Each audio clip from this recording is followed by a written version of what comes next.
Hello YouTubers, today I have buy this LED light key, yeah, you can see,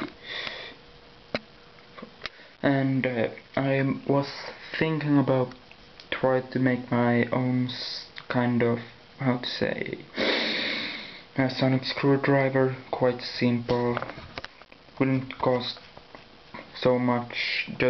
This part did cost me €4, so here is pretty much the entire thing, really. And then I have a couple of more parts that I did find in the trash at home, so hopefully it will look kind of cool, or what to say. So hopefully it will look good. Yeah, goodbye.